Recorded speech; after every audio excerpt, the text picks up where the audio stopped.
Hello, hello, hello. Good morning, good afternoon, good evening. I'm about 3 minutes early or so. I'll just wait for everybody else to And the show up. Aramco CEO says peak oil and gas is unlikely anytime soon. So, And says the global oil demand is to hit a record high in the second half of 2024. I hope everybody's had a good weekend. We should get ready for an awesome week. A lot of the news events, US related news events, are back end loaded for this week, Wednesday, Thursday, Friday. And so I think Monday, Tuesday, the euro should have little to no competition, right? Nothing impeding its movement. And so think of it as a seesaw. And I'm thinking the first half of the week, we have to be bullish. And then we have to think about selling in the highs, right? 940 and above.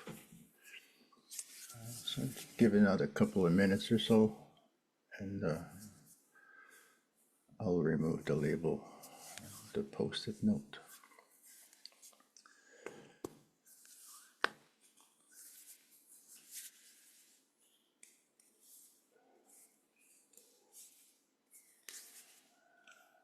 There we go. We're near the bottom.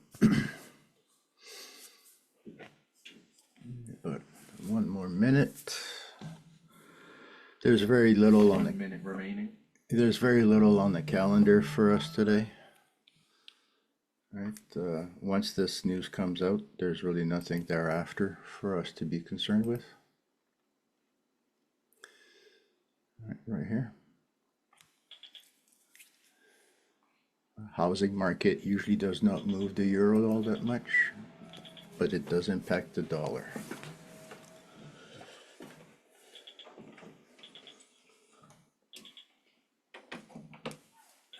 Close my window. All right. We'll call that the top of the hour. All right, so good morning, good afternoon, good evening, everybody. It is March the 18th. We're waiting for US news to come, US housing news. Just give it a second. 51, that is higher than forecast of 48. Yeah, 51 over 48. And that's housing numbers for the US. It shouldn't impact our euro. So from what you can see here, the euro has fallen about 18 pips in the last hour. And I bought the last half of that drop. And so the last 9 pips or so, 10 pips, I bought a bunch of O2s. Right, some of them are 2 pips and some of them are swing trades. Right, so the reason why I'm buying is when I'm looking at the daily chart and I'm comparing today with yesterday.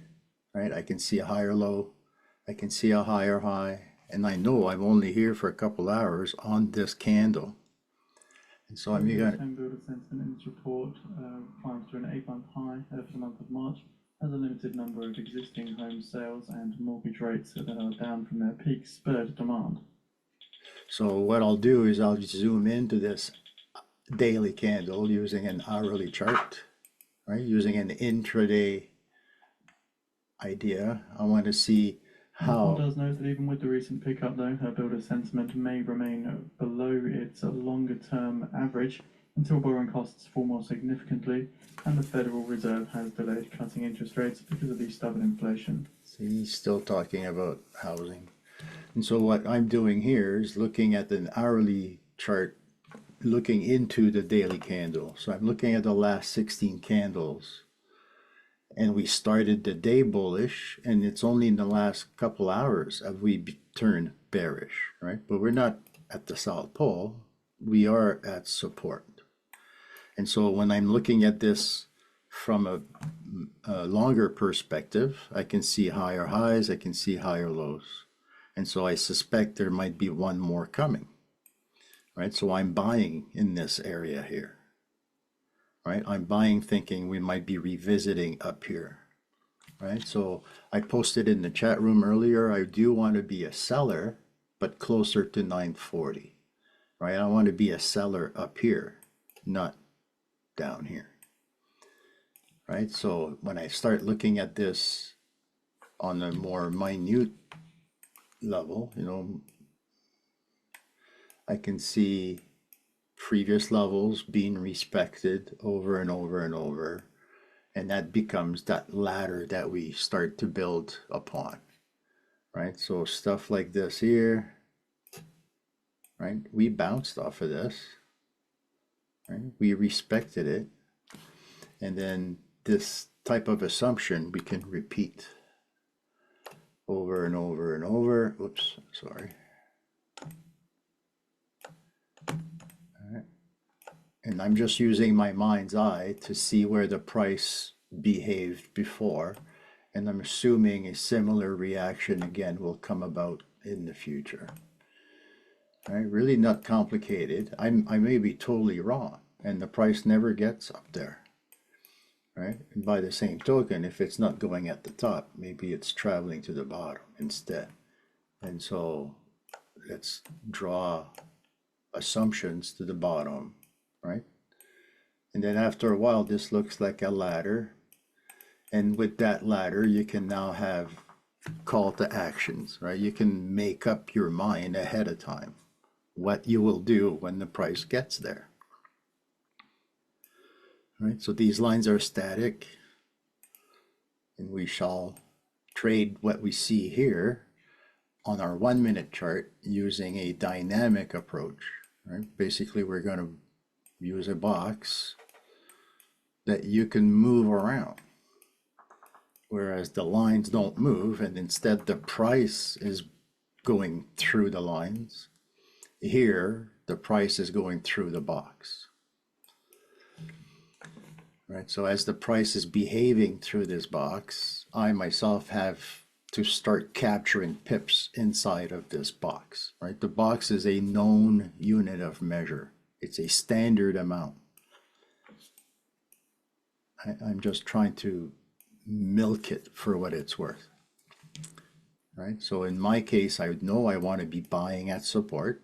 I do want to be selling when it's expensive, right? I do want to be selling up here, not down here. And so why not buy our way up there? Okay, and so if we're wrong, we will know when we go lower, when we start breaking the box in the wrong direction, right? If we're correct, we basically flush out these trades that are already open and we get to recycle these trades. Essentially, we would remain in box one over and over and over.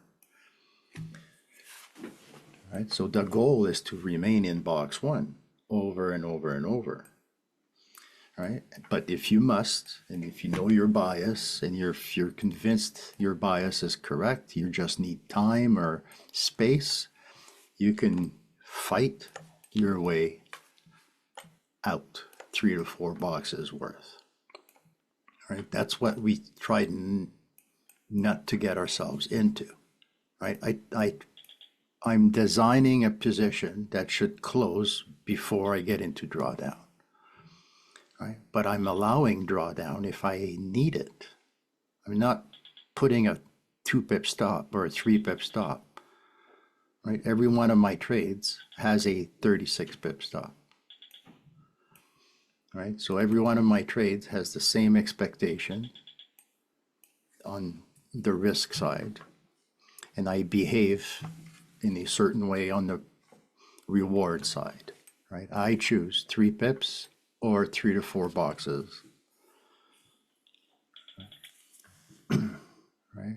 Ideally, I just want to recycle the trades like you've seen me do here a couple of times. Right? And I'm keeping swing trades because I am here for a couple hours with, other traders. Right? So it looks like we're trying to go up the ladder here. Right? So essentially, some of these trades will start to close, and I'll be able to recycle some of them, right? This should keep me in box one over and over and over. Right, so these, I think there's two here that closed. I'll recycle those two right there. There's one. All right, I am buying on the red candle. That red candle right here. I purchased one trade at the bottom. You can see that dot right there. All right. All right, so the whole idea here is to be consistent with our sizing, with our targeting, with our exits, right? Build consistency in every step of the process.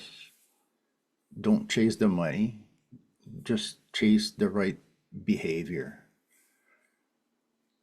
Right? Chase excellence.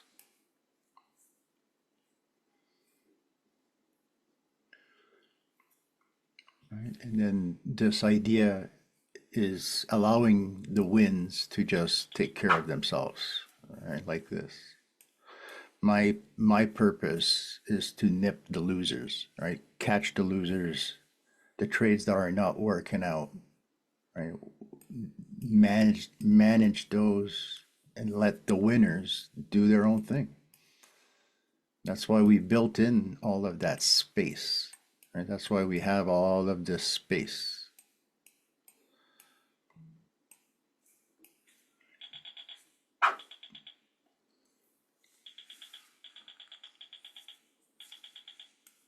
All right, so we want to be selling near the upper half of the range.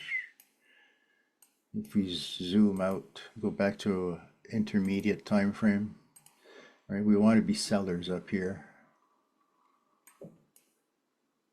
It'd be nice if we got there today. You know, considering what's the average daily range and how much has been done so far. You know, if we just measure today, we're looking at 30. The average should be 49. You know, call it 50. We're missing 2 boxes. Are we going to add 2 boxes to the top or add 2 boxes to the bottom? Same question every day, right?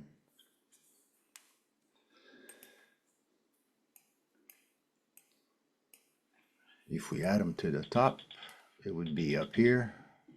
Right, that would take us to the 920 area, 925. What if we added 3 boxes? Aramco CEO says, I see the oil market in a healthy and robust position. All right, the boxes are just helping me envision what the market is capable of, right? It moves one box at a time, over and over and over. By me projecting multiple boxes into the future, I can kind of gauge what level the market is capable of doing. I don't know what will be presented inside the box, but I can measure boxes into the future. Right? Here I am recycling some of the trades that just closed. Right? I'm leaving behind the swings, and I'm just closing a whole bunch of little 3 pips, 3 pips, 3 pips.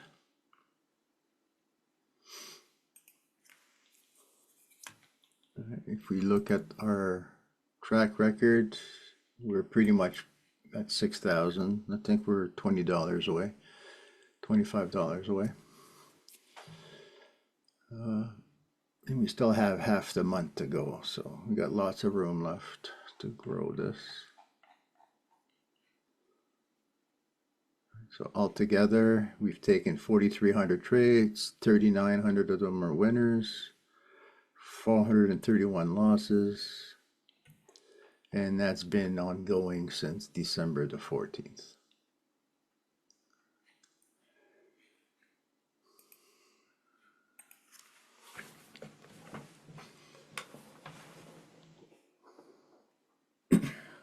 Let's go back to the ladder that we built. that decision tree that we have, right? So here you get to see how many boxes or how many clicks or how many, this is like a budgeting tool, right? It allows you to see steps and how many of these steps would you count on, or how many of these steps would you incorporate it into your trade plan. You know, count the steps, know where things may start to slip, you know, like up here, right? We have to eventually make our way into the upper half of the range, right? So that would call for a breakout. Right? On the way there, we have 3 pips. And then at that point, that might be a bounce before the break, right? So think one step ahead. Everybody else is trying to catch the green legs here. We did that on the way down. Right? I'm making my money when everybody is chasing this. Right? So that's kind of the next leg, right? As this thing's going up, people will chase it, and I will be selling it to them. Okay, so that's kind of the idea, right? One step ahead. And right here, right now, let me recycle that trade that just closed 1 minute ago.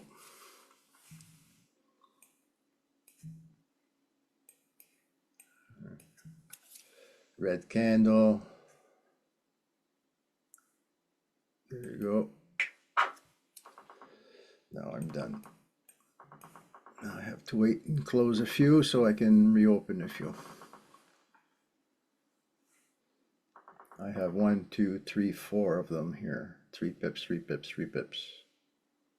Right? The other 10 trades are swings.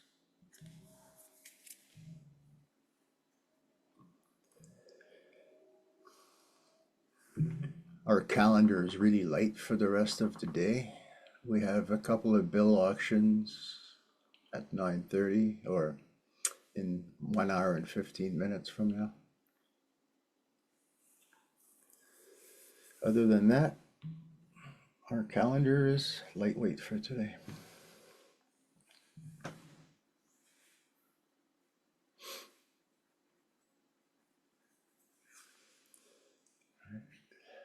Looking at 9:40 to become a seller, not because we wanted to come back to the South Pole, but only because it is a range.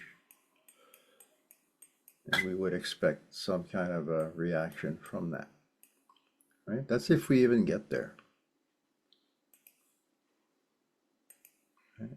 Look at it on an intermediate scale, right? We're basically looking to come back up here. That means we have to break through this area here. Right? So once we've broken through here, probabilities are favorable, right? But right here, right now, we're have to take it one step at a time, right? We have to go up the ladder, have a breakout before we can start building the next ladder.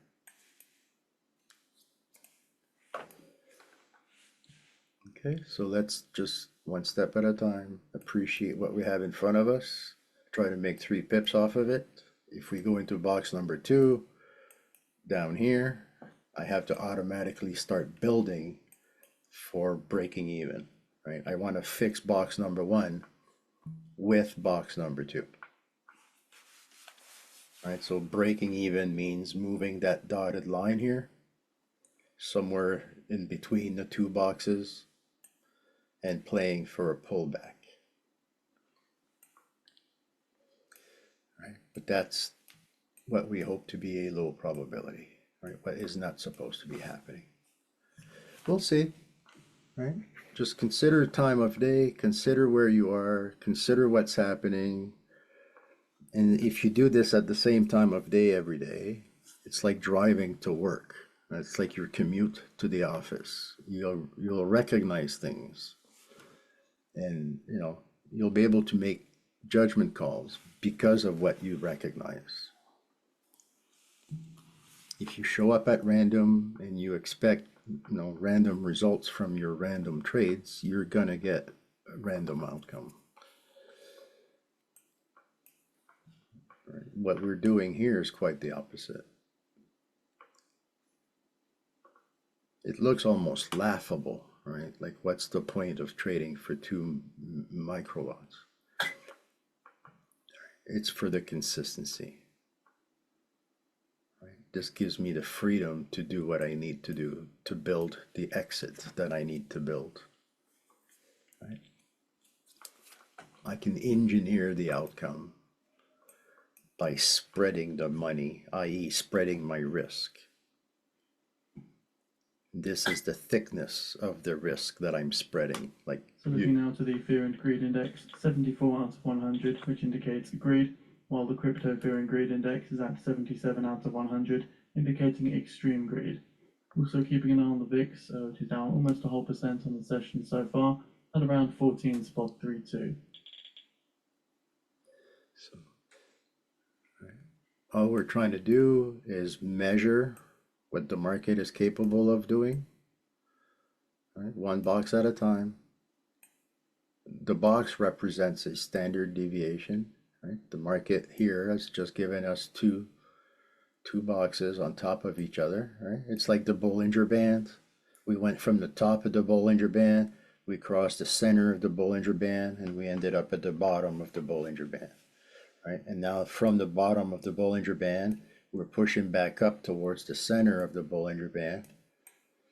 And then we would expect to break the center of the Bollinger Band and make our way back to the top, and then start riding the top band. Right? Visionary. You have to think with your mind's eye, right? Think of the next move. If we break this, so if we break the edge of the box, there's a high probability that the market is willing, able, and capable to give you one more of the same. And then you keep repeating that same approach until it fails to fulfill the box.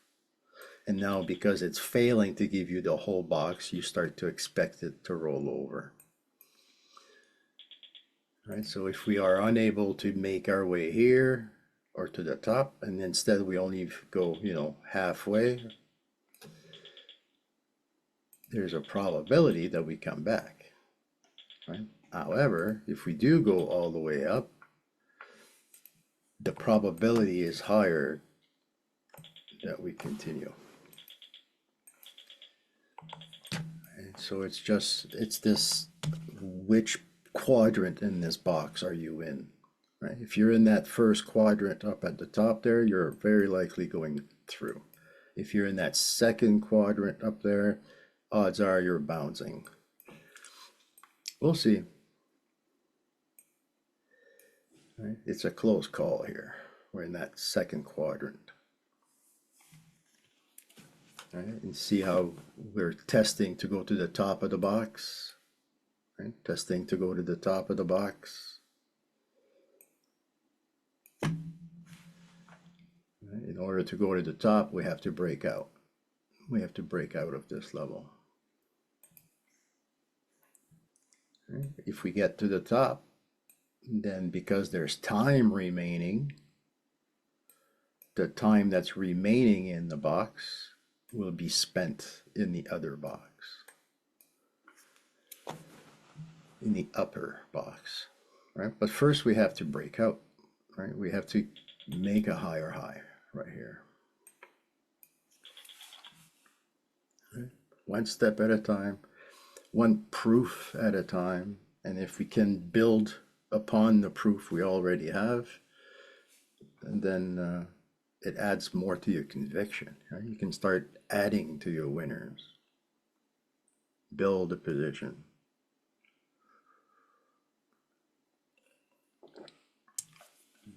We've been trading for about 20 minutes. Well, I've been trading for about an hour, but as a group, we've been trading for about 20 minutes, and we've closed a few trades.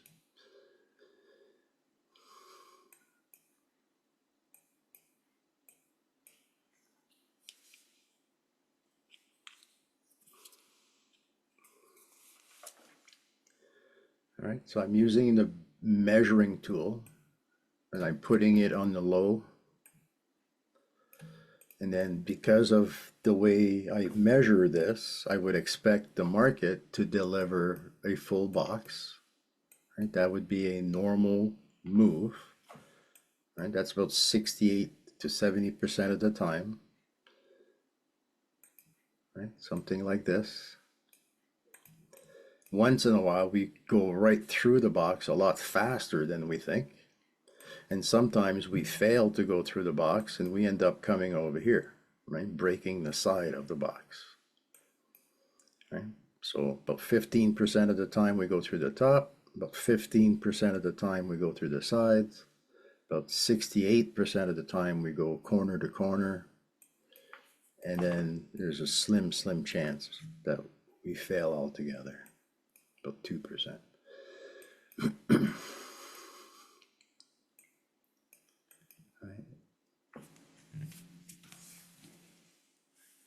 So we're exploiting an extremely high win rate to overcome the few losses that we do get.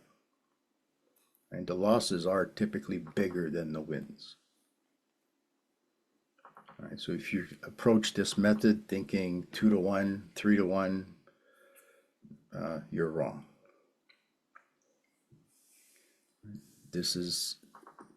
We're not using a risk to reward ratio to guide our behavior. I'm using probabilities to guide my behavior. Right, here's a place where I'd like to buy.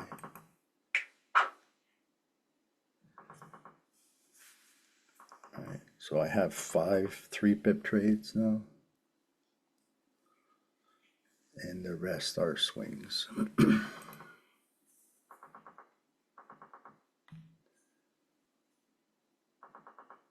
Could be totally wrong and this thing just keeps going down, down, down, down, down. Right? I'll have to fix this if we end up into this box down here. And the fix, like we talked about 10 minutes ago, would be to spend money in this box, open similar trades, move that break even to the average of the 2 boxes, and then hopefully watch the price find a bounce like it has done here, back towards breaking even, right? It's a balancing act. It's a seesaw or teeter-totter, whichever way you want to look at it, right? I choose how I balance that risk.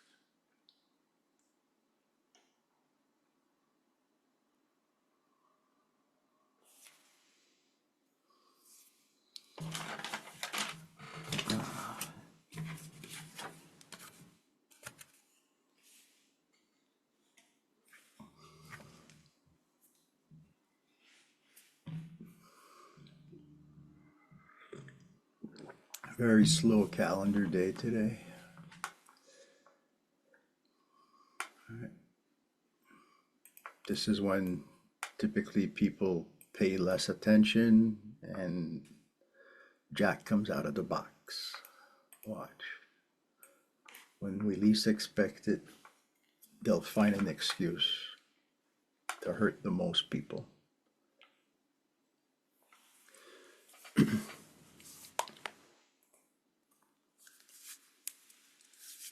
Right, so imagine yourself getting stuck up here. If the market retraced 50% of that drop, so somewhere in this area up here, wouldn't you be happy? Like, wouldn't you be taking a big sigh of relief if you could get 50% of your money back? Right, so ideally this will bring sellers, right? The guys that were stuck will be trying to get out. So that's the kind of mentality, right? Think about where the trap is. Where's the exit? And so we're thinking up here when everybody else is looking at red candles and considering selling their house because the euro is falling, right? They may be right in the short term, we are playing the next move. Right? So the next move is critical to our thesis. Right? Don't lose track of where that next move leads. Right? Because the current move, what's happening right here, right now, this right here, right now, is coming to an end. Right? This is not going to the South Pole. You have to take this in context.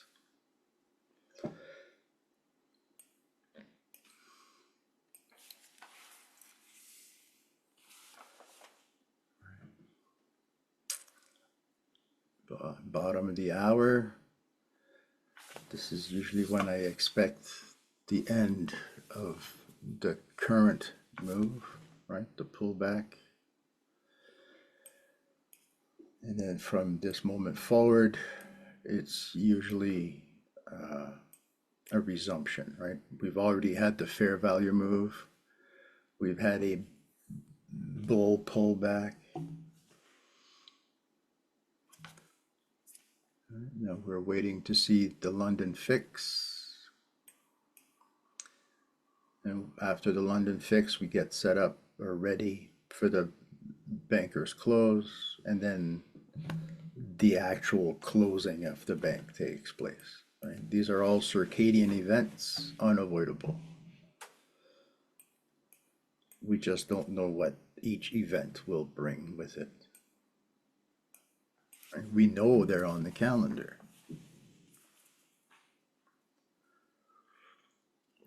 Just like the opening of the stock market, right, brings with it usually a ton of volatility. Amateur hour, a lot of people are offloading their stuff in that first few minutes of the open. Be careful with that type of behavior.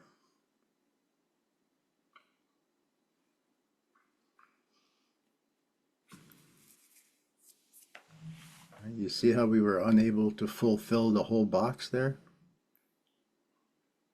And the market rotated down, not to the South Pole, but instead to support. Right? Looking left, we went back to support right around here. And so what will we see next? Right? A bounce off of support and go back up, or a break of support and we drop back down. Right? The market will tell us. Being in the box, being in the environment, I consider this a security blanket, this zone here. And I'm compelled to do what's right when I'm in this zone. I have a job to do. It's the same job over and over and over. There's very little stress until box number 4 is presented. And then by box number 4, everything I've done to date gets questioned. I really have to not second guess, but give myself a second opinion. Does it warrant fighting for, right? Hedging and all this kind of stuff, or do you start closing losers in box number 5? Right? The bigger picture is what drives what I attempt, right? And I'm attempting to build using 1-minute candles, what the bigger picture is showing us, right? Here's that support area. I'll take one more right there. Oops, sorry, it did not click right there. So what do I have now? 1, 2, 3, 4, 5, 6. I think I have 6. 1, 2, 3, 4, 5, 6. Yep.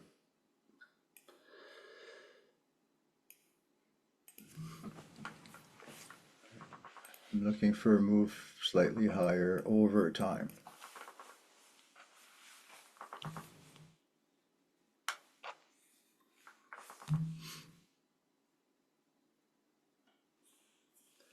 Yeah.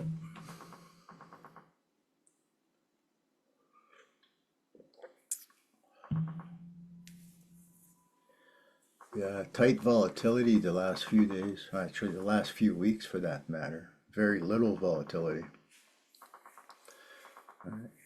it's when we expect 60 or 50 and the market gives us 40, it leaves you wanting that missing bit. It makes you create trades that may not even exist, right? It will make your brain jump the gun. That's typically how I used to get chopped up, chop, chop, chop, chop. There was a lot of indecision. Now with the box, I'm committed. I stick to my guns, and the guns are the same over and over and over, right? It's the behavior that has to be expressed in a similar fashion over and over and over. And that's where the practice comes in, one kick 10,000 times, right? This is the one kick that I have, right? I know what to do on all three sides, and I just repeat it over and over and over and over and over. I don't reinvent it, right? See how we failed to complete the box, right? And now we're failing to go to the bottom. There, more support. Right here, a little bit more support. All right, we're trapped. We broke this area. You can see nice clean break, right? So I'll just remove that. No longer applies. I'll put this down here. And let's watch to see how we come out of the box. Are we going to come out down at the bottom? Are we going to come out on the side? Right. Wherever we come out is where this new box begins.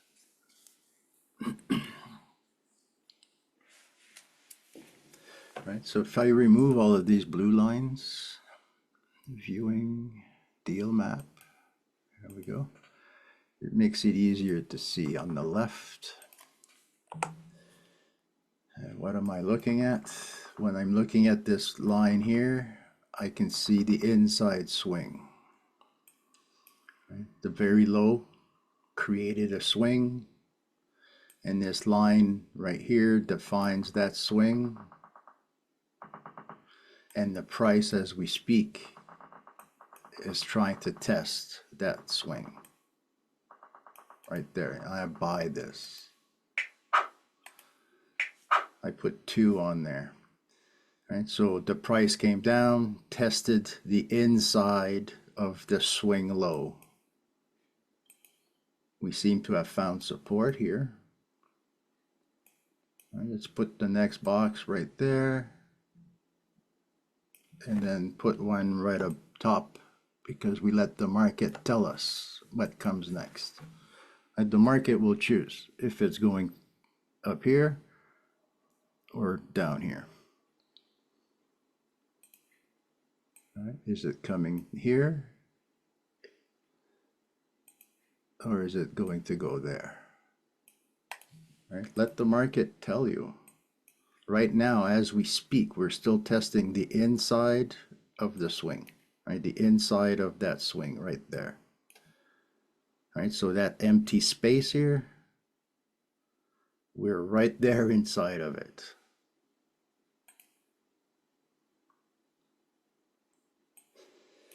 All right, now let the market choose what's happening next. I'll put this here. I will put this there. I'll put this here. Actually, I'll remove these purple ones because they just interfere.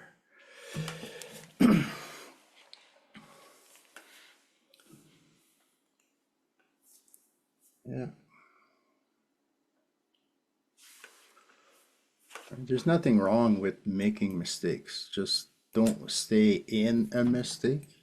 Find your way out as soon as possible. That's why we have box 2, right? It's to help fix box 1. And so if box 1 is all of a sudden no longer working for you, or doing something entirely different than what you thought it would, try to find a way out, right? Commit to the solution, solutioning the issue, right? We are problem solvers. I do nothing but solve problems. I just don't know ahead of time what the problems will be. Right? So I have a tool bag in the skill set, to use my tools. Tools being money and how do I spend it, or how do I book the losses. Right? The trading is happening between my ears. Right? So we let the market tell us what's happening next. Right? We tested the inside of the swing low. It seems to have held.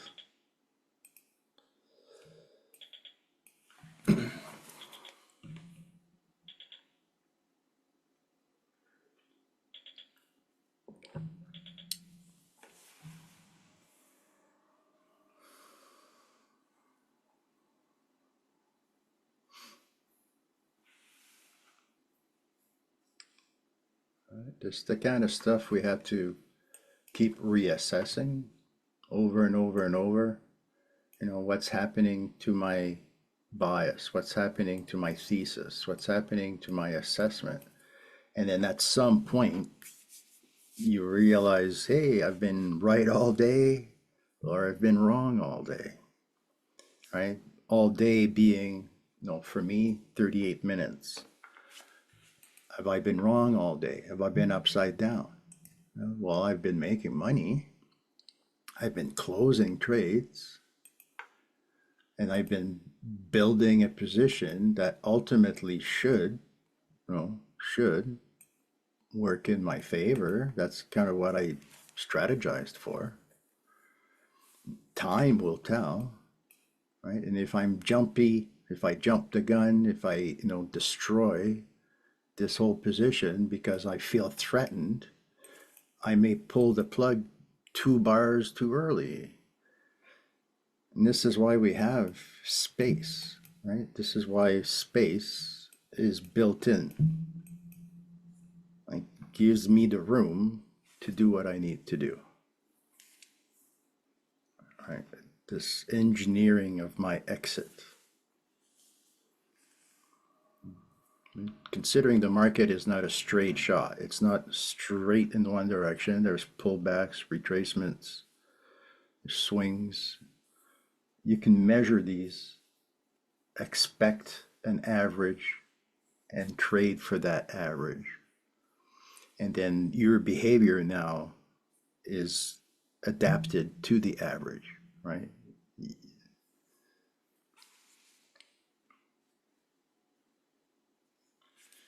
Right, so remember the ladder we had? We went up 3 rungs, came down 3 rungs. Now we're back at support. Right, are we going to break down? Are we going to hold? Are we going to bounce?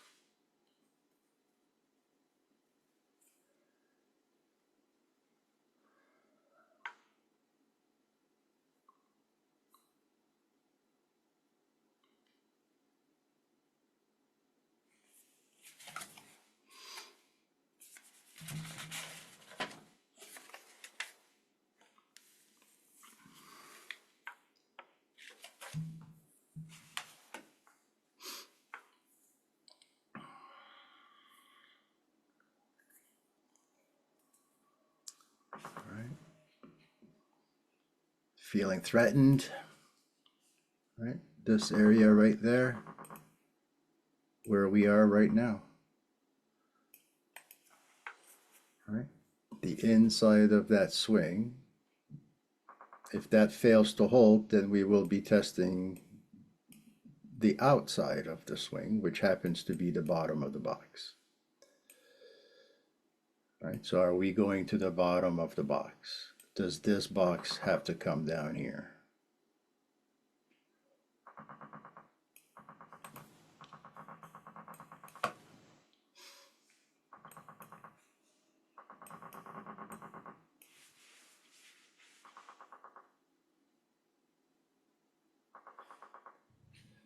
There's always, always, always something to do.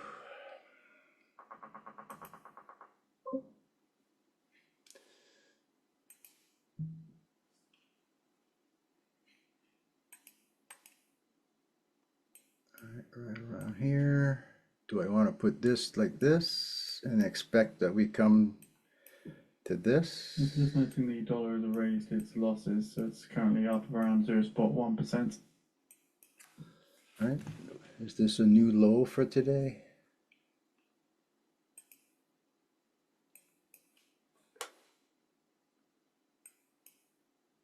We've just created a new low for today.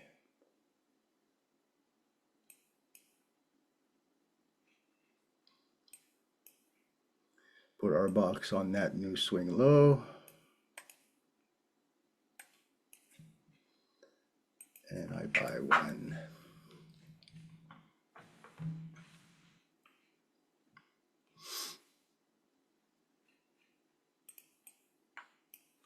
Remember, we're playing the next move. That's the key that keeps us in the game, right? This current move right here, right now, everybody around us is chasing this to the South Pole. And you and I are looking left, and we can see support, support, support, support, support. And the probability of the South Pole is slipping away very rapidly. Right, so it's this inability to go to the South Pole that we're playing off of.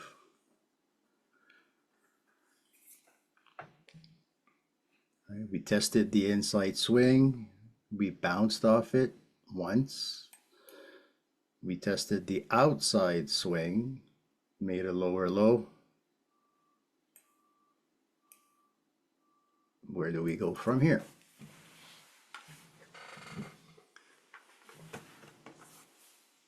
Right? Don't try and make your money by chasing the current move. Right? Make your money with the next move. So therefore you have to envision what's happening right now, fulfilling an average of some kind, and turning around. Right? And that's what we do. We calculate that average. Right? So in our case, it's that box right here. Right? The market moved that box, and now it's moving in the opposite direction. Right? We're trying to figure out how many of these boxes is it trying to do, and which direction is it trying to use to do it with.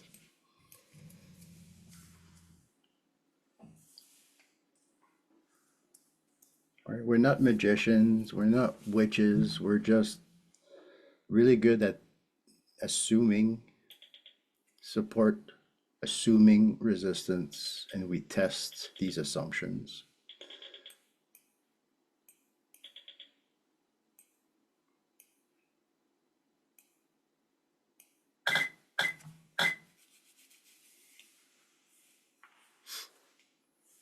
"45 minutes in,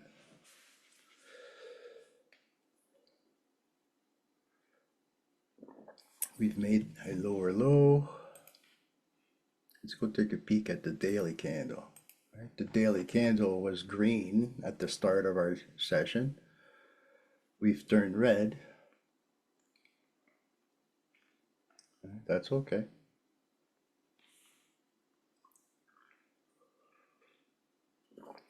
We're buying this.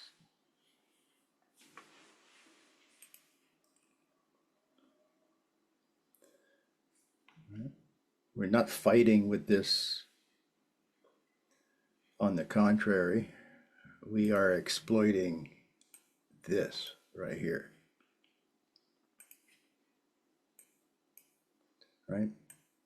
And so this higher high, higher low, being here for a couple hours, not days, not weeks. We have to trade what's in front of us, right? And so when you start to look at this on an intermediate scale, these levels on the left is what you're making reference to. And what you see on the left is what guides your behavior to fulfill the right. right? We're not trying to reinvent anything. We're just trying to find where price was reacting in the past. And because it reacted back here, for minutes, if not hours, why would it not do something similar this time around, right? And if it fails to do something similar, the clue is right there, right? It's in the pudding. It's in front of us. I'm just trying to extend this. There we go. Okay, so don't feel compelled to close your trades because they're not working immediately, right? We build into drawdown. We exploit drawdown. It's a necessary evil, right? I have to have open trades in order to close them. You can't close profitable trades without opening them first. And so I build series of wins, and once in a while, like last Friday, because I'm adamant I want to go flat, and I ended up booking losses, whereas I could have stayed and remained open and be in the money. Right? I could have been in the money, but instead I chose to go flat on Friday. I booked 3 pips of profit on Friday. Right? It's all about the management of the risk. It's not about chasing the $1 million, right? You'll get there baby steps at a time.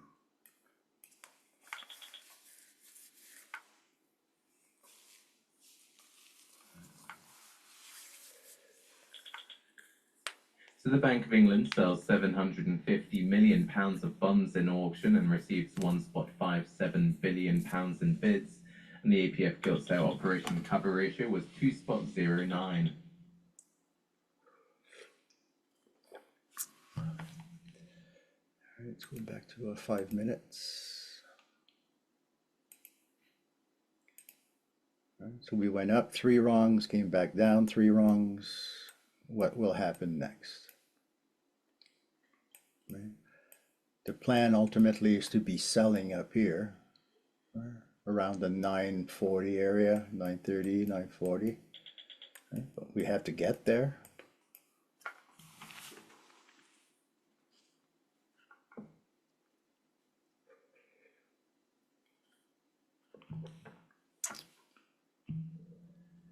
Yeah. If you want to optimize your trades, if you want to be as efficient as can be, try to target the edges of the box. Right? If you're going to be trading in the middle, in the center of the box, like where the price is right now, in the center of the box, you're therefore taking reference to the left. You're using a point of reference, in the past to trade this. Right? So the probabilities are higher at the edges. And so just be aware that if you're going to click somewhere in the middle of the box, you may end up waiting for those trades. There's nothing wrong with, not seeing your dream come true as soon as you wished it. All right, give it a minute. Just exercise. Just do the trades the way they're meant to be done and move on. Right. The outcome will pay off.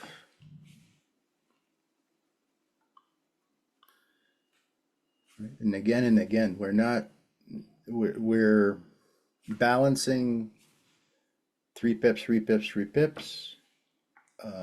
In my case, with swing trades, because I have time in front of me, right? I'm forward testing the strategy 8 hours per day. And so I end up fixing a lot of this stuff over time. Right? If I can't get out of it here in front of you, I'll be getting out of it sometime later. And so it's not that I'm worried about having trades stuck. I end up engineering this somehow.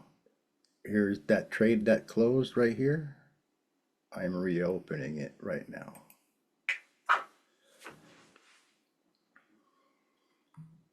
And so now I have 8 or 9 3-pip trades, and I have 10 swings.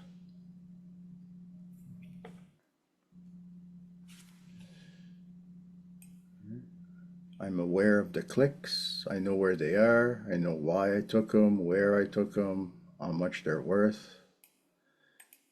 Right? It's not like I'm clicking at random.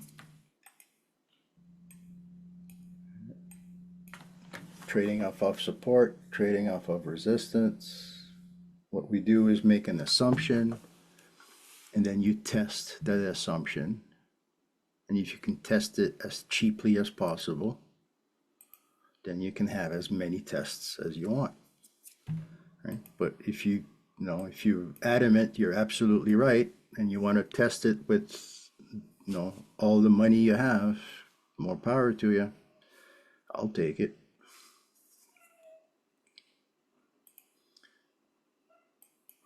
Right? Just limit your risk, define your risk, play within that limit.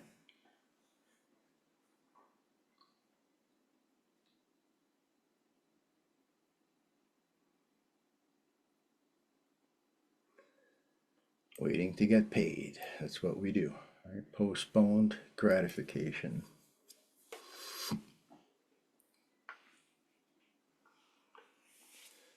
Another push lower would not be out of the question.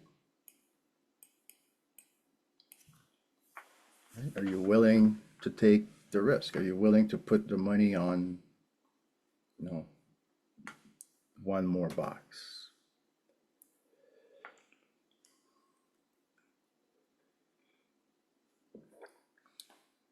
Yeah. It's okay to lose.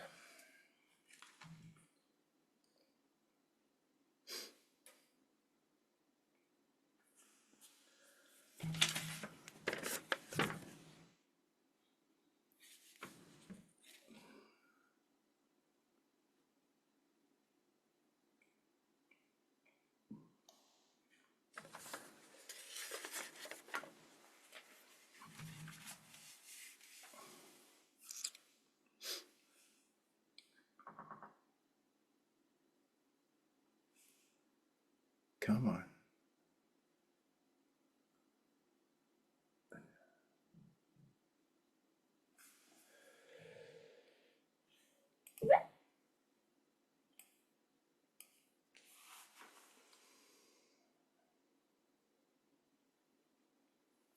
That's our standard unit of measure, our box, right? Respected. We're within the box. The probabilities are that we stay within the box for the duration of the hour, right? Until the end. And typically we would expect a break on one side or the other before the end of the box, right? That's kind of how it works out. And so we trade in the direction of our bias. If it's supported, by the higher time frames and so on, it's like you have the wind in your sails. Why would we want to fight that, right? Right. So what we're attempting to figure out is this fulfilled an average move, right? Is this what a normal drop would look like, right? Is that kind of what we have here? And as such, would support be enough to turn the ship, right? Can we bounce off of this? I think so. Right? And that's why I built the position that I did. Okay? And so we know where we are, we know why we're here, right? We still want to get out in a bullish outcome, right? We want to be selling basically from higher when things are expensive. We don't want to be selling when things are cheap. Right? Just common sense stuff. The market's going to have us thinking it's going to be cheap for a long, long time. And so, I got to get in, fear of missing out. Where in reality, it might just be testing your own limits. It's just testing your perception of what you see on the left. Right. There we go. I took a trade at the bottom of the box. And if we break, then I'm ready to trade in this box. This is from last week. I'll get rid of that. Right, so I know what my plan is. I know where my exits are. I know what my next step is, right? Sell from higher, 940 or so. And then if we don't get there today, so tomorrow or Wednesday, like I said, I'm forward testing the strategy, so I'll have had an exit, probably before Tuesday or Wednesday. Right? A pullback, a retracement, a move in my favor. Right? Just be cautious, be aware, don't jump the gun too soon. Right? That's what the market is trying to get us to do. Right? It has us feeling threatened. It has us feeling, oh, we're so wrong, or oh, I'm missing out on the awesome trade. Right? And then as soon as you get into this awesome trade, the bottom falls out.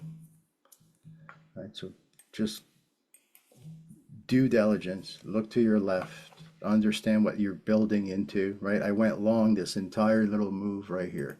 This move right there, right? All of this,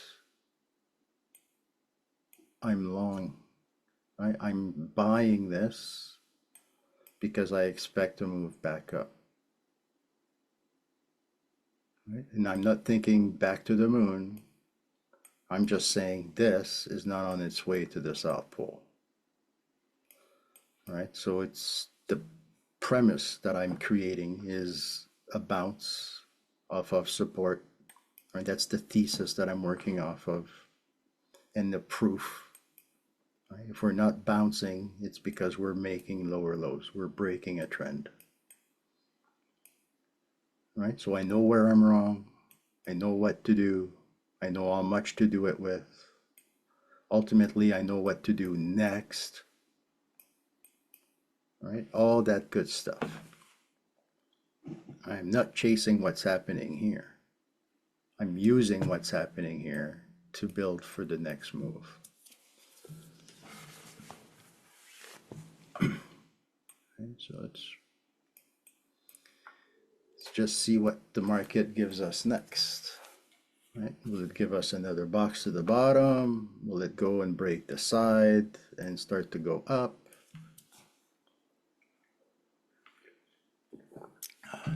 It could choose to do, 6, 7, 8, 9, 10 different things all at once, right? It could be you and I could see two different things and we could both be right.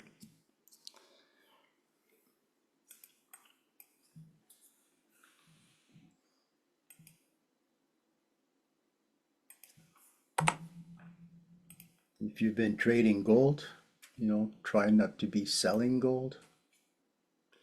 Right? That'd be a bad idea. If anything, you want to be buying the bounces in gold.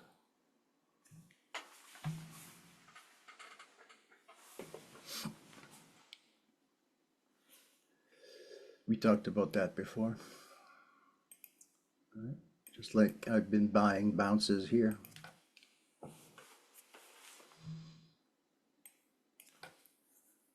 Right, so let's go check the daily again. Right? All these guys that play trends. At the beginning, this was a green candle, now it's a red candle. We're still making higher highs. We still have a higher low compared to yesterday. Right? There's nothing scary here. You and I are intraday traders. Right? So intraday, which is within 49 pips average, we could be both bullish and or bearish. Right? There's overlap. There's two directions to this. right? It's going up and then it's going down. Pick your poison, right? Just understand where wrong is wrong and don't go beyond that.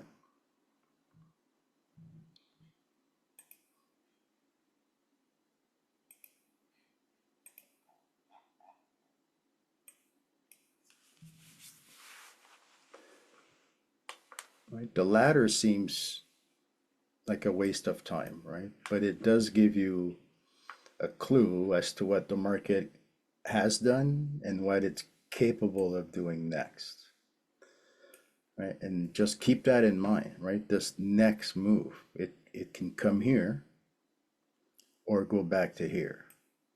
And if we go back to here, it can come back to here, and so on and so forth, right? Maybe it can only go up 2 and back down 3.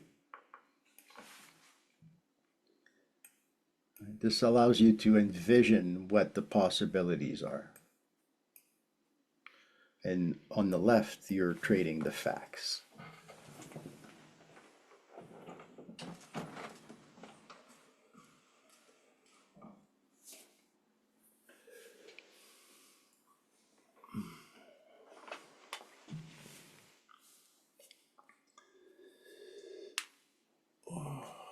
All right, so we've been at this for about an hour. We've built a position, a bullish position. So let's see if we get paid for this in the next few minutes. Oops, hiccups.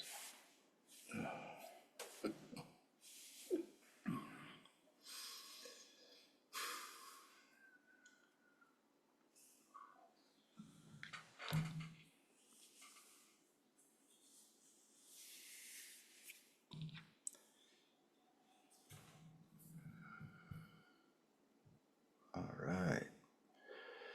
I like what we see here. Right? Support on the left. And we have a lot of support on our left, right around here, all of this zone there. Right? It's promising for what we're trying to do.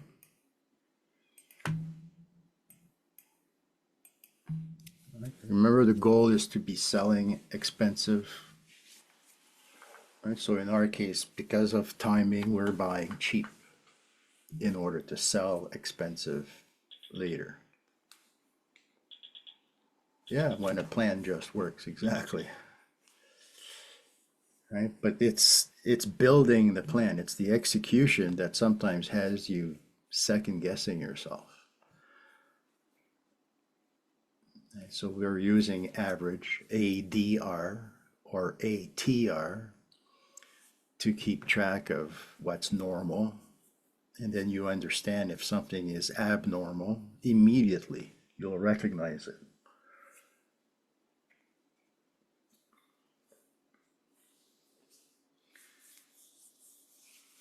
It's like that commute to the office. I remember working the night shift for 17 years, driving home when everybody else is trying to drive to work in the morning. So I was opposite to the traffic jam. And multiple times I would fall asleep at the red light with my foot on the brake. Once I fell asleep and my foot slipped off the brake and my car advanced into the intersection. I got almost T-boned. So yeah, it's driving, working the night shift almost killed me. But I loved it. I really enjoyed working the night shift. I was working 36 hours a week, getting paid for 40. And we had a 4-day weekend every weekend for 17 years. And at night, we were the management team. There was nobody higher up looking down on us. It was kind of cool, as long as we got the work done. Yeah, a lot of people work night shifts and rotating schedules. My dad did a rotating schedule his entire working career. 3 on, 4 off, 4 on, 3 off.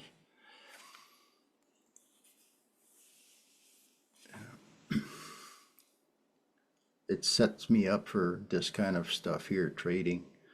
You know, I'm a night owl, and now that I have this routine, and because of my health, the meds and stuff require a routine. And so it all kind of works hand in glove. It works together now. I just have to, follow doctor's orders. They know what they're doing.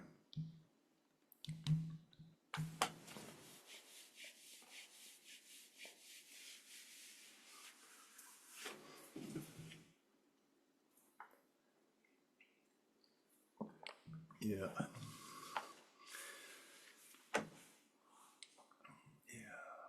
Ba-da-ba-bum. Come on. The waiting is the tough part, right? Right here. We've built this position, right? We've built a position, and we're now second guessing, is this going to work, right? Is this going to bounce, or is this going to just be a big flop and we go down, down, down, down, down?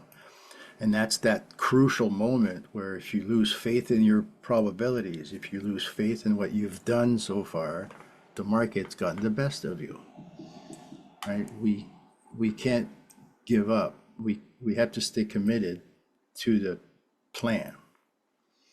And then the plan itself will tell you what to do next. Right? I'm just moving my new box to capture this right here. If this is the new low, I wanted to put a box on that low. And therefore I'm pushing this box back to the left.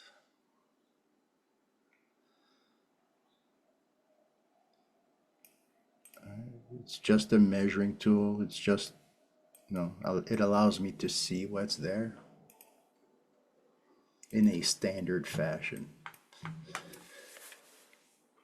Right? So looking here, there might be a reason to see a lower low before we go back up, right? Plan B, plan C, all that good stuff, you have to be a Boy Scout, always on the ready.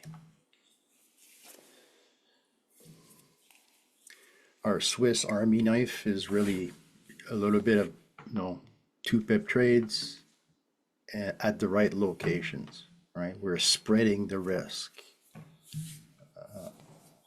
It's a management effort, right? Discipline. All right, let's seek it. I really want to get paid for this work here today before moving on.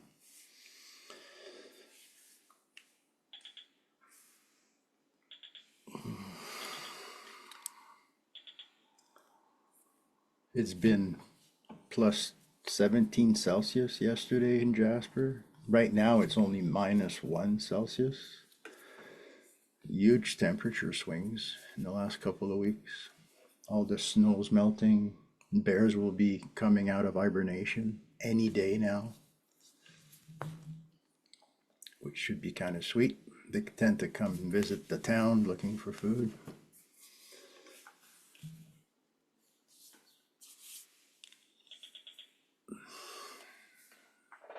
All right, let's see a plan just work.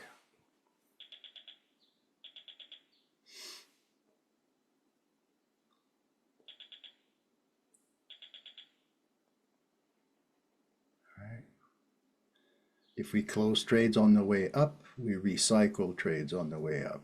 Essentially, we've been in box 1 for 2 hours, or I've been in box 1 for 2 hours. The bears are dangerous, yeah. Francisco was asking, yeah, well, yeah, they're wild animals, so it's best if you stay away and don't feed them because they'll come back looking for more. We have bear-proof garbage disposal, and we're always in the process of removing fruit trees from the town. They don't belong here, like apple trees and stuff don't belong in the town, and they attract bears and stuff. So people that had been planting fruit trees, decades ago, they would have been reprimanded.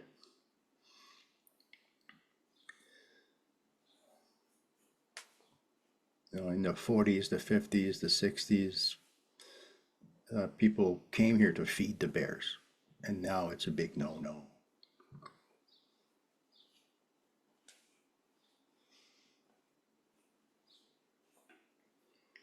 And at this time of year, they haven't eaten. They haven't eaten in months, and so yeah, they're really scrounging for food when they come out of hibernation.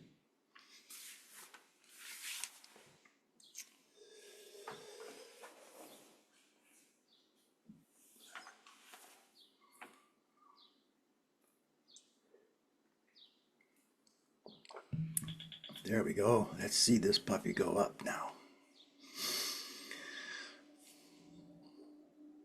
So yeah, most of you guys know last week I went for an iron infusion. This coming week and the next 3 weeks, I have to go for top-ups, basically on the 21st, the 28th, and the 3rd of April. I'll be away in the afternoons.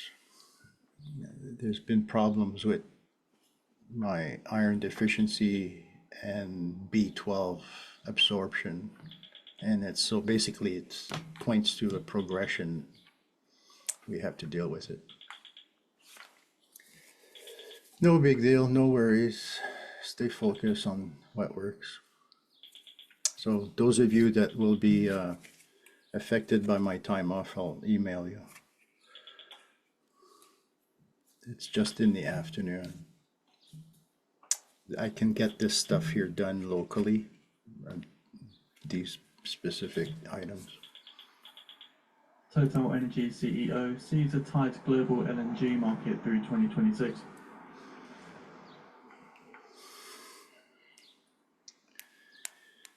Come on, come on. So we closed one, red candle. I'll reopen one. Nothing crazy, just one for one. Right. Ultimately, in the next hour, maybe 45 minutes, we'll find our way up here. Right?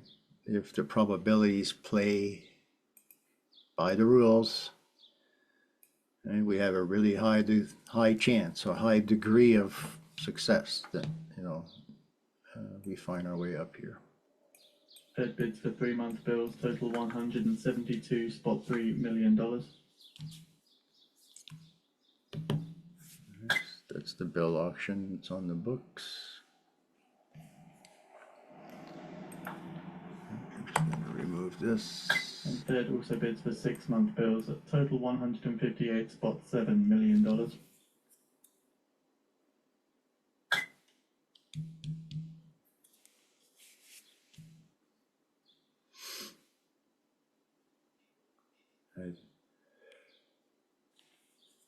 Don't give up on the good plan. I've done that too many times.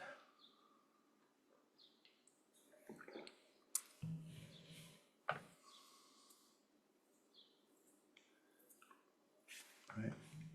Even if we're up here selling around the 940 or so, 950 area, and we're early, we'll be in the same position, right? Upside down, but early at the game. And that's ideal, right? I'd rather be early than late, as long as I know I'm early.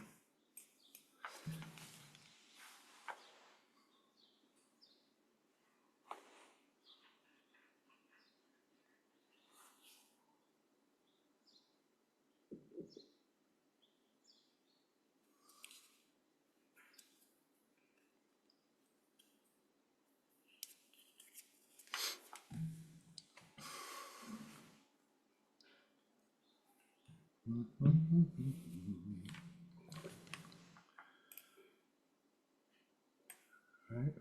We're not looking to break the world record. We just want consistent, 20, 30, 40 trades per day, whatever it is that you do on average, just do your average and walk away. By walking away, you're beating the odds. It sounds counterintuitive, right? I'm asking you to leave making money behind, but it's the probability of screwing up starts to increase, right? The probabilities of losing the money you've already made starts to take over. And by leaving the casino, so to speak, you get to keep your profits for yourself, not the casino, right? You don't give them back.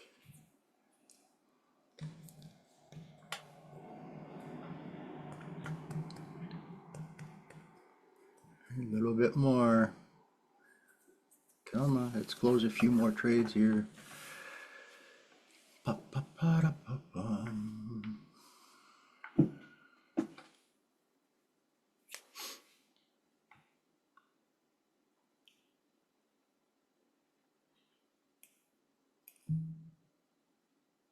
Is this the new low for today?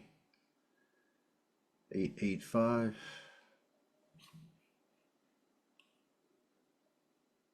Wouldn't surprise me. I'm going to move up from here.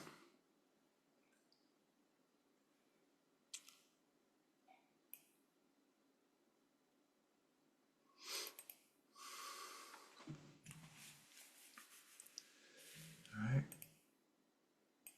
Anybody looking at the dollar index? When I'm looking at my 4-hour chart on the dollar index, it's pushing up into resistance. Right? The yields are also pushing up, ready for a breakout.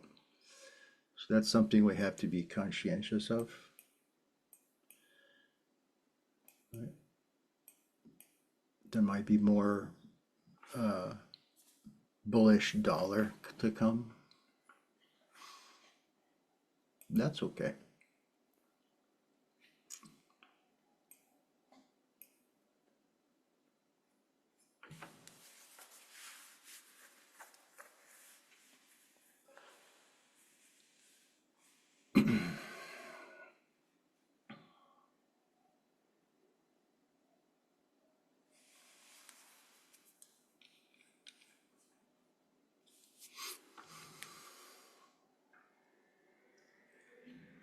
All right.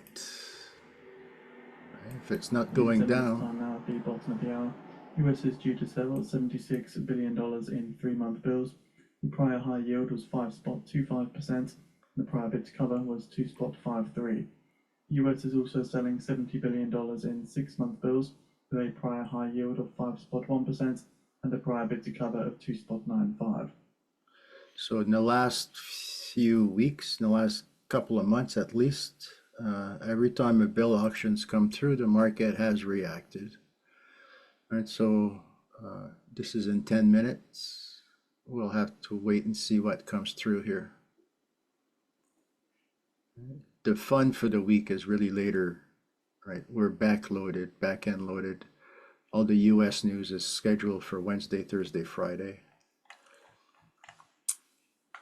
Really lightweight for the beginning of the week.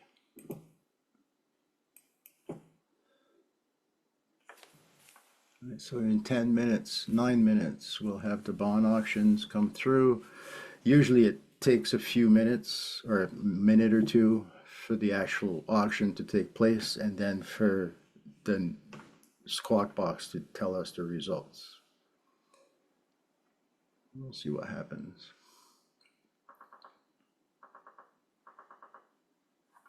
And we are trading interest rates, so keeping an eye on yields would make sense.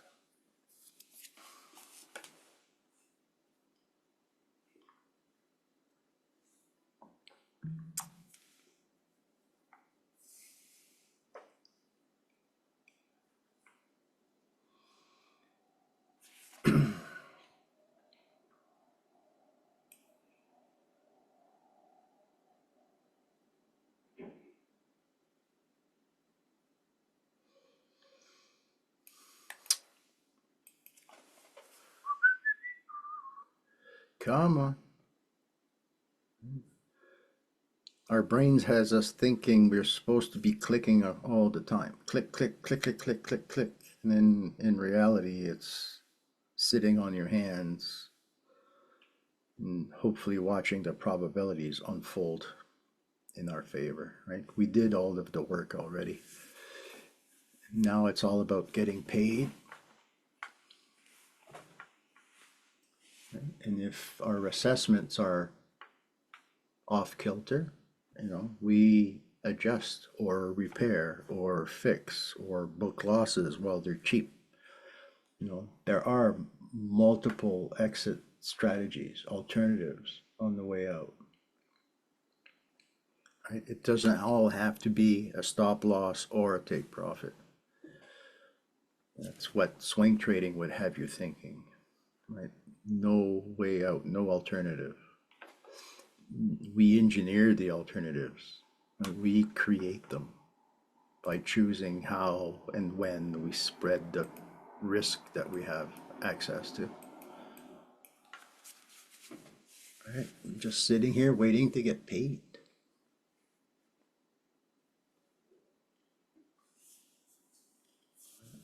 If that's not what you're after, if you need 2-to-1 or 3-to-1 risk to reward ratios, then this method of trading will not work for you. This works for me because I need to hear, good job, good job, good job, multiple times. I'm a much better operator if I can close the feedback loop.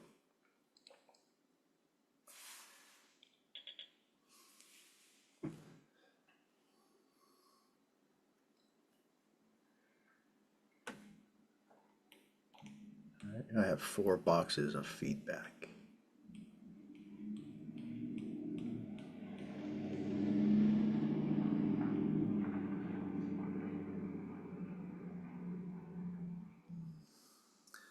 Here we are, holding support. This bodes well for the position we have.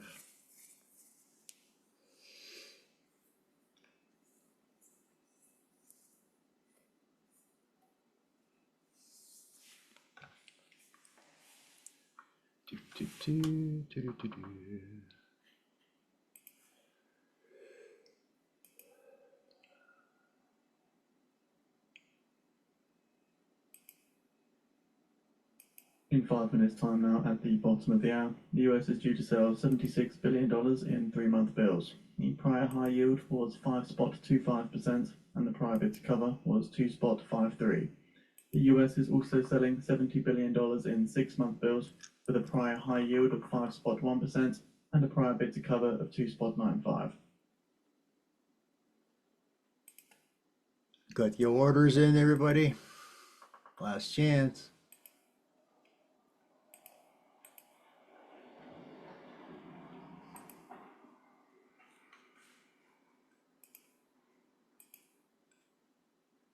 Pick your poison. I've made my bed. I guess I have to lie in it now.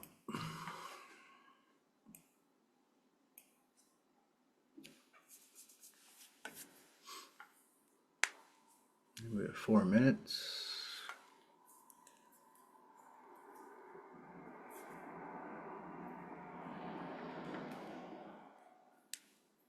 We get to the bottom of the hour, and then I'll let you guys go.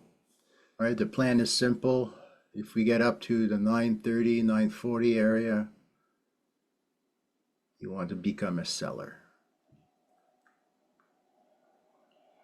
All right, so that means going up from here.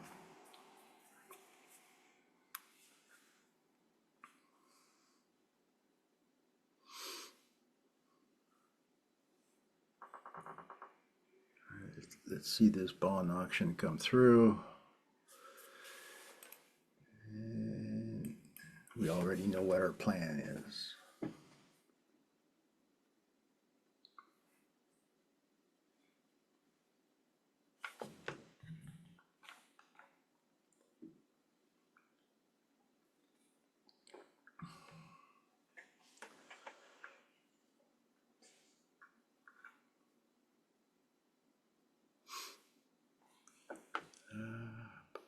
minute and a half.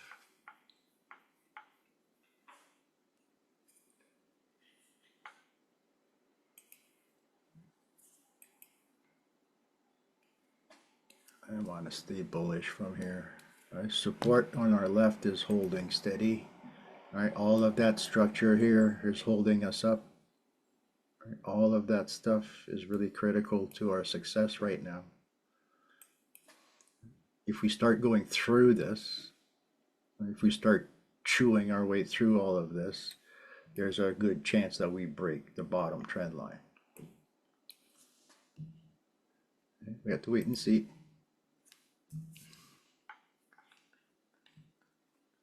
Pick the lesser of two evils, put your money on the winning side, manage the losing side. You can do it logically with no anxiety or little stress. I'm just waiting to get paid. We have a minute to go, minute and a half.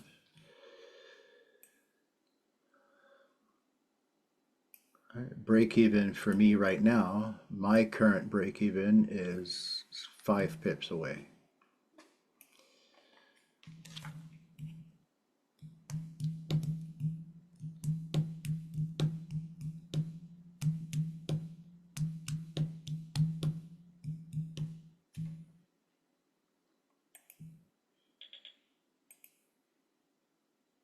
Shortly expecting the results for the US 3 and 6 month bid auctions.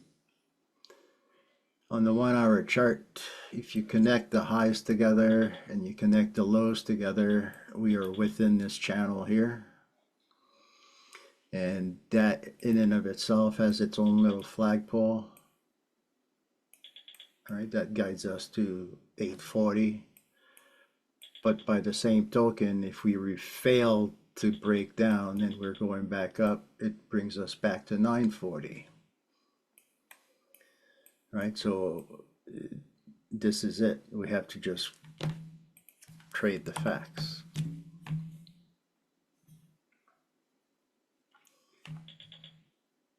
Right, so we've exploited this last red candle. Right, the last red candle, we've exploited it. We've built a long position as the price was falling into support. Now that we're testing support, we're expecting to make our money back. Right? We've built a position. Let's get paid.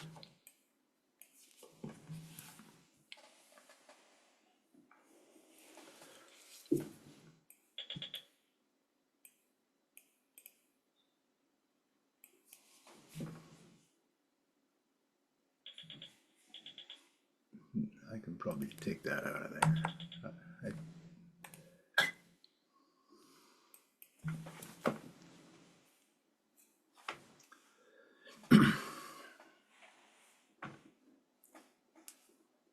Right?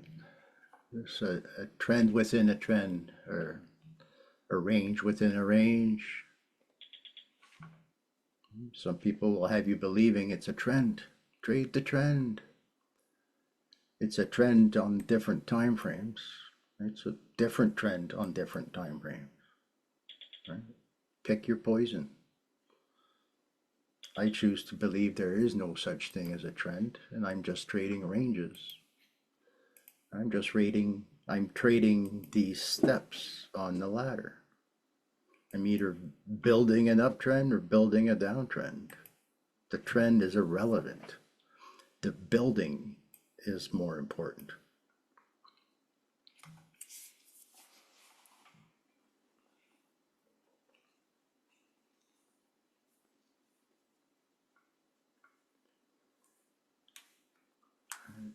Trying to get paid.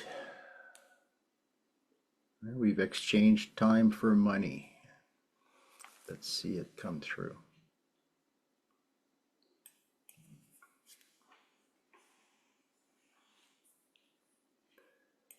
All right.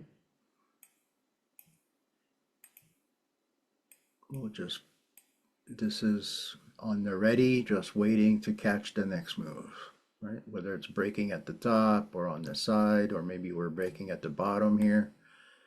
right? Wherever the price ends up breaking this current box, this next box will be there to catch it. And that becomes my next standard deviation, my next assessment. Bill high yield 5.245%, 5.245%. So With yeah, a bid cover of 2.8 to 1, 2.8 to 1. it came in 2.5 minutes after the actual auction, as expected, right? The auction takes The place. 6-month bill high rate 5.13%, 5.13%. The bid cover of 2.76, 2.76. Right, as I was saying, the actual auction takes place and then the numbers come out a minute or two later. And so that took about 2.5 minutes. So now we're in the clear. I don't think there's anything left on our calendar. Yeah, we have nothing left until tomorrow.